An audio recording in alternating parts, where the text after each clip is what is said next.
casos particulares que quieran comentar.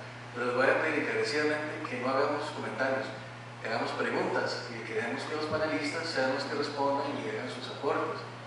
Porque en la actividad pasada a veces tomaban la palabra y lo que hacía era darnos un discurso y se extendía muchísimo tiempo, y eso es considerado tanto con los panelistas como con las demás personas que quieren hacer preguntas, porque es por una sesión de preguntas y respuestas. Y aprovechemos que tenemos aquí personas muy calificadas. También hay una que es jueza de familia en Desamparados y tiene 20 años de experiencia, docente también, que aquí nos expuso al principio. Está también la directora del Centro de Cultura de Derechos de los Niños, del PAN, que amablemente tomó su tiempo para venir acá a compartir con nosotros. Está también con Álvaro López, que es muy experimentado, y también Eugenia Quesada, que también tiene una vasta experiencia en matemática. Entonces, les voy a pedir encarecidamente eso nada más, si pueden por favor colaborar en eso, hacer preguntas concisas y evitar los comentarios. Ya tendremos oportunidad para comentar sobre esto en las redes sociales y todo eso, como siempre lo hacemos. ¿Alguien quiere hacer una pregunta?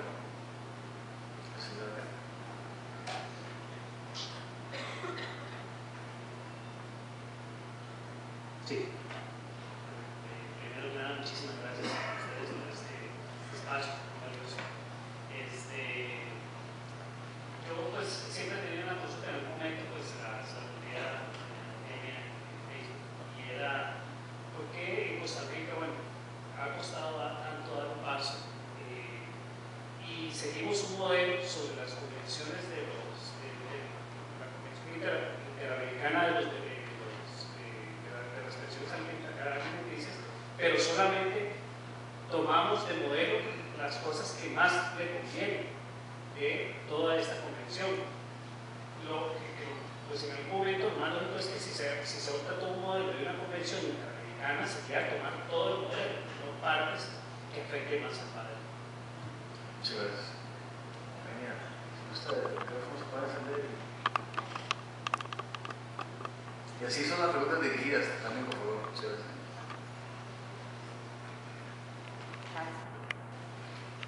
Bueno, buenas noches, muchas gracias.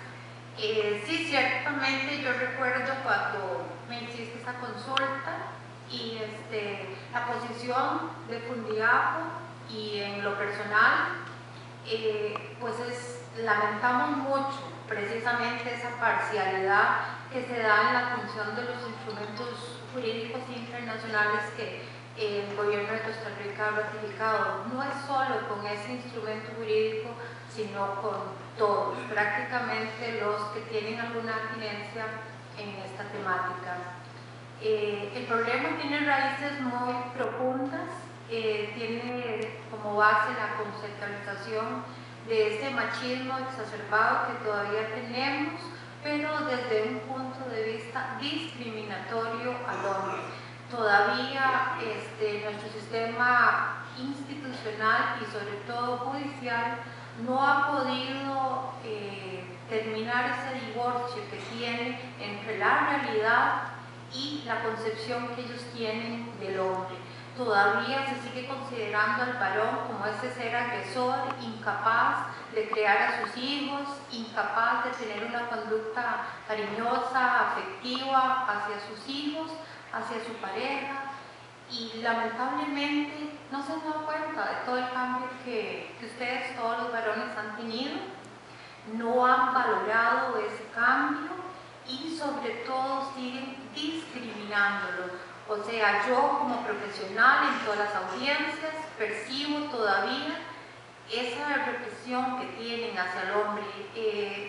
Todavía le cobran sus actuaciones de antaño, y los perjudicados desgraciadamente son los niños. Y ahora con esta nueva normativa que nos protege a las mujeres de la violencia intrafamiliar, no hubo una debida preparación y entonces se está dando un uso abusivo y un uso perjudicial especialmente hacia los niños. En resumen, no se ha podido aplicar porque la mentalidad de las autoridades no va de la mano con la realidad de los hombres. Gracias. Muchas gracias, Alejandro, por la respuesta. Tenemos por allá una pregunta. Bueno, me llamo Eric Clemen, yo tengo 8 años de no ver a mis hijos y esta va para la negadora. ¿Por qué en ningún momento en todos estos años he sido consultado por parte del PAN de ninguna de las acusaciones que me han hecho, inclusive el PAN mismo? Gracias por la pregunta, La respuesta es porque hay una aberración ideológica en todo el sistema. No es el Patronato Nacional de la Infancia, no son los juzgados, es una perversión, diría yo, que nos transversa a todos y que nos hemos acarreado desde un paradigma. La compañera dice machista, yo quisiera evitar esa palabra para evitar los malos entendidos. Yo creo que tenemos una cultura de género errónea. Seguimos clasificando a las personas en una teoría sexo-género como si todo estuviera de la mano de nuestra condición biológica. Y la identidad sexual y la identidad de género son conceptos que han evolucionado profundamente en la historia. En este momento ya ni siquiera deberíamos estar hablando de mujeres o de hombres, deberíamos estar hablando de personas en general, porque también un tema que aquí no se tocó, que no toca el video, son, por ejemplo, personas que están siendo discriminadas por su orientación sexual y que se descubren en algún momento de su paternidad o de su maternidad y eso es causa para desvincularlos de los hijos. O sea, yo evito a toda costa hacer una defensa ferma de X institución, y mucho menos de la que represento, porque considero que todos estamos en un problema histórico que hay que ayudar a despertar a todos los sectores y que lamento mucho el sufrimiento que hemos causado a los operadores de servicios, llamémoslo por el desconocimiento, llamémoslo por aferrarnos a paradigmas, llamémoslo por la cerrazón, ¿verdad? Porque realmente es complicado cambiarle las mentalidades a las gentes.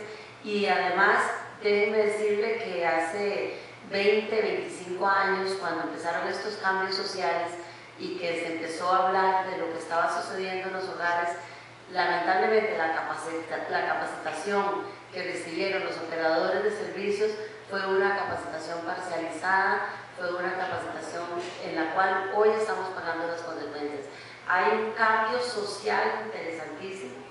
A mí no me gusta hablar de que los derechos humanos son precisamente innatos, aunque yo sé que lo son, pero los derechos humanos hay que comprenderlos como un fenómeno histórico en el sentido de que se han ido construyendo, pero también se pueden deconstruir.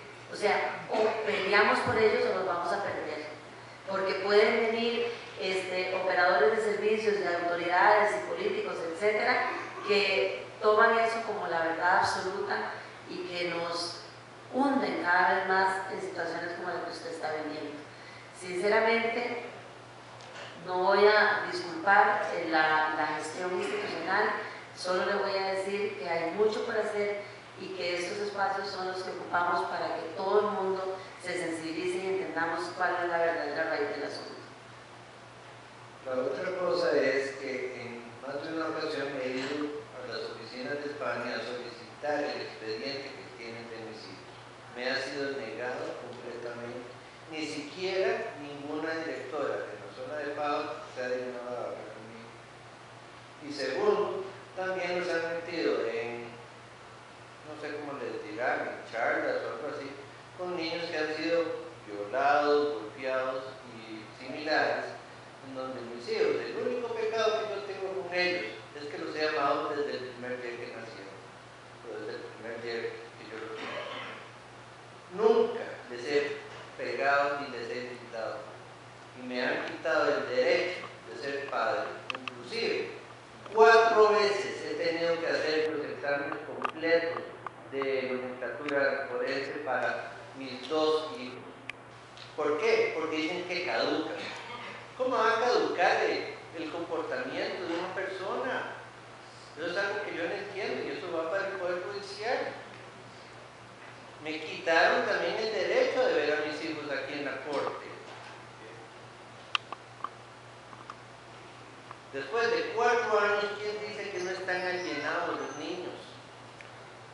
¿Y quién es el único que sale rascando? Nosotros los padres. Eso no es justicia por ningún lado. Buenas noches. Muchas gracias. Vamos a tratar de dar la oportunidad a la mayor cantidad de personas porque tenemos solamente 10 minutos ya para terminar acá. Tenemos su presentación. Nosotros hemos organizado algunas actividades para precisamente crear conciencia de esto y provocar un cambio en la cultura, pero también en los jueces que le den prioridad a resolver sus asuntos. O sea, no es posible que pasen años, porque el tiempo niño no es igual al tiempo de los adultos. Ustedes veían un señor que decía, de un niño de 4 años, un año es 25% de su vida, es verdad, o sea, el tiempo pasa y a veces cuesta revincular cuando ha pasado tanto tiempo. Y el problema es que se pide que se adelante el juicio y se deniega. Se le pide a la sala constitucional que intervenga, declara sin lugar de recurso, hay que simplemente esperar, así como decía algún psicólogo, hay que esperar. Y eso está mal y todos nosotros tenemos una cuota de responsabilidad para cambiar esta cultura. Hicimos una actividad, una vigilia hace poco, nos vino un tremendo aguacero, estuvimos aquí enfrente de unos pidiendo justicia pronta y cumplida, precisamente eso, pero muy poco vinieron. Yo entiendo, la lluvia no facilitó las cosas, pero les invito a involucrarse, a participar y a ser un agente que lleve este mensaje a muchas personas y a que cada vez sean más personas las que se involucren. Otra pregunta tenemos. Manuel. ¿Quién tiene el micrófono? Gracias, Sí. buenas noches. Gracias por el espacio. Mi pregunta va para la señora jueza doña Mauro. Yo tengo un régimen de visita homologado por una jueza en el Tribunal de Cartago y a raíz de que yo le solicité el divorcio a la mamá de mis hijos, la notifiqué el día 6 de octubre y toda la cuestión, el 7 me fue a poner medidas de restricción a mí, o sea, me puso medidas de violencia doméstica.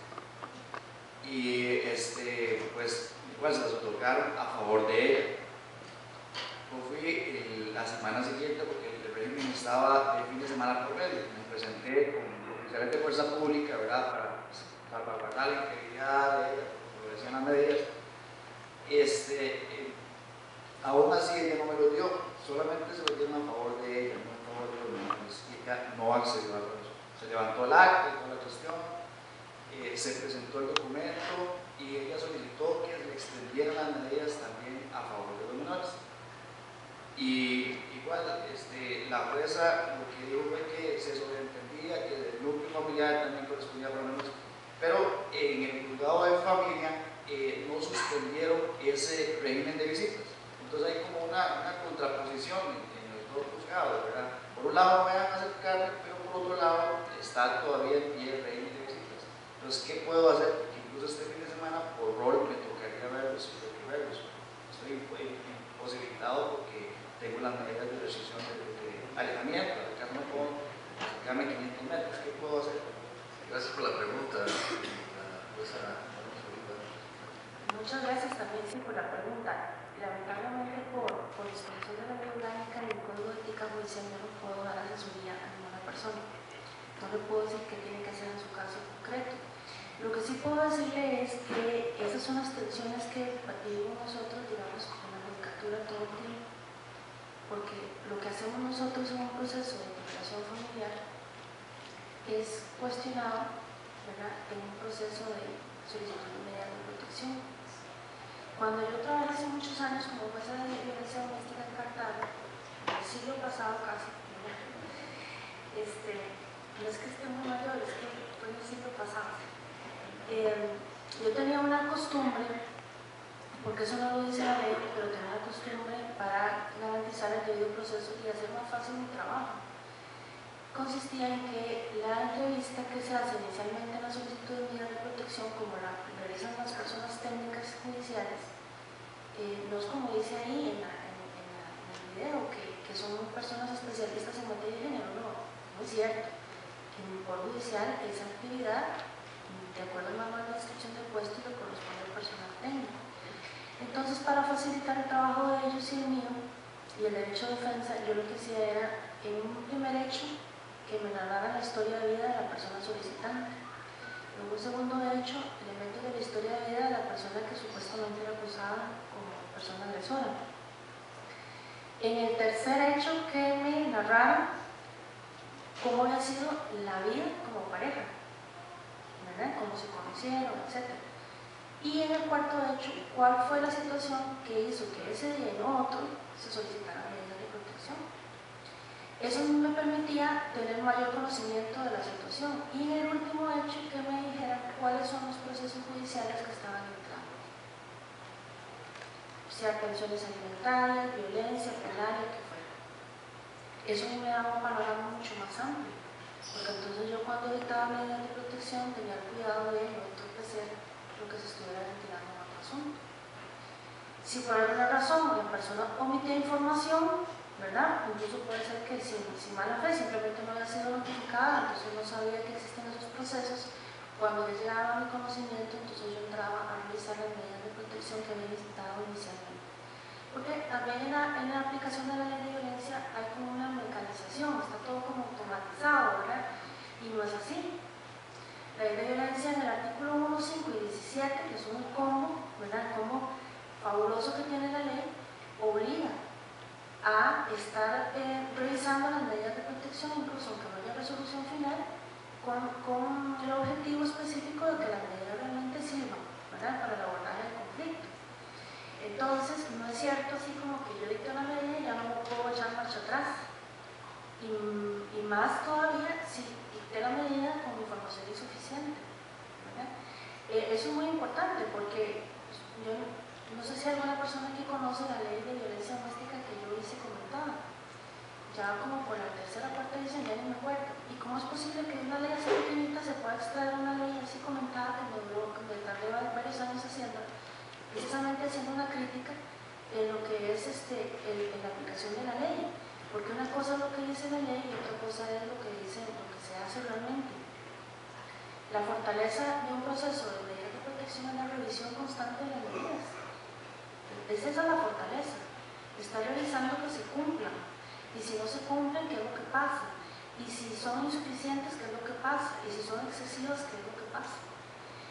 Cuando una persona, supongamos incluso, pensemos en el peor de los hombres, en esos que son ya casi hermanos gemelos del diablo, ¿verdad? Terrible, terrible.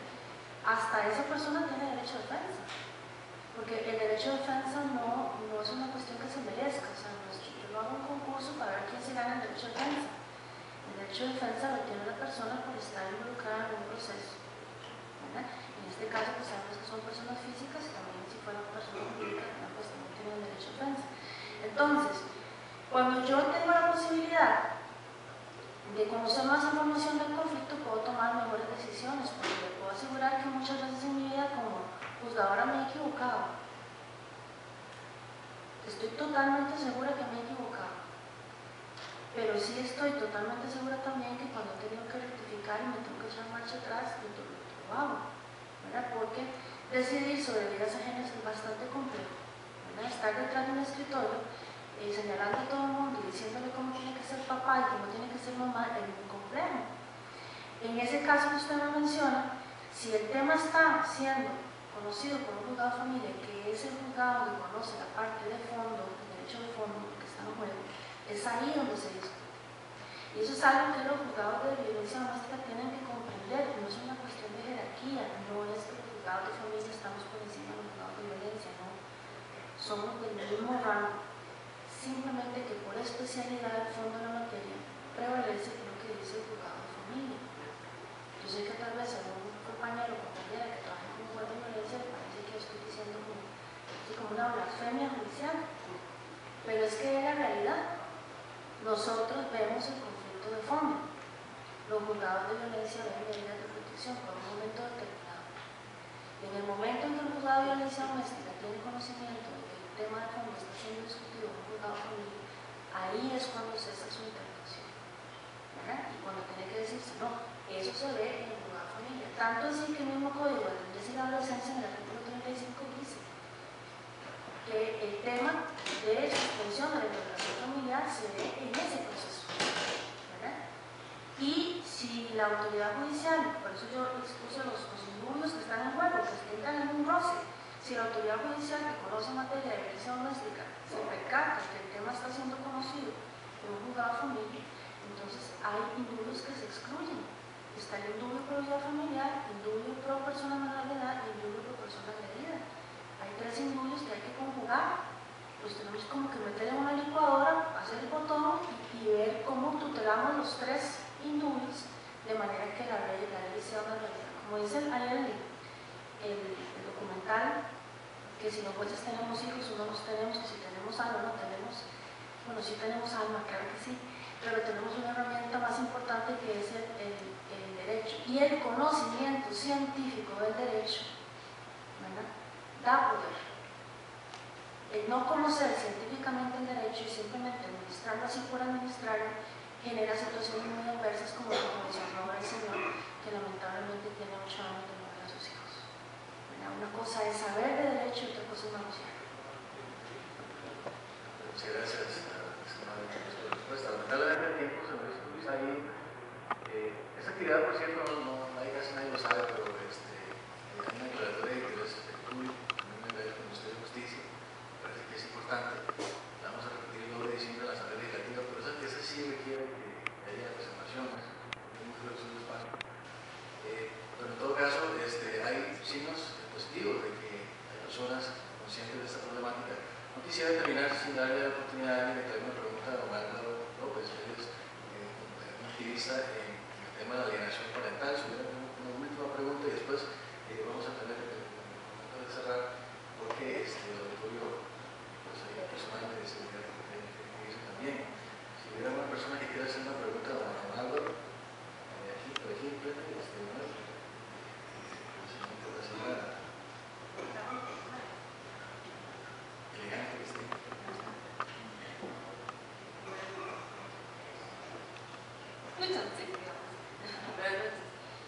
Yo, bueno, en realidad yo he estado en ambos lados, es decir, en algún momento me puse en una posición de no quiero que lo vean, y también soy abogada, y ahorita como una persona que está observando una proyección de este calibre y la crítica social que trae, yo me pregunto, ¿qué tan difícil? Primero, si hay un proyecto de hacer esto en nuestra sociedad, en base a nuestra literatura, en base a nuestras leyes, a usos y costumbres judiciales también, pero no solo lo que se hace nosotros como civiles, y hasta qué momento o qué instituciones se han visto involucradas o entrevistadas o por el contrario han objetado en hacer un tipo de proyección de este tipo de análisis. Gracias.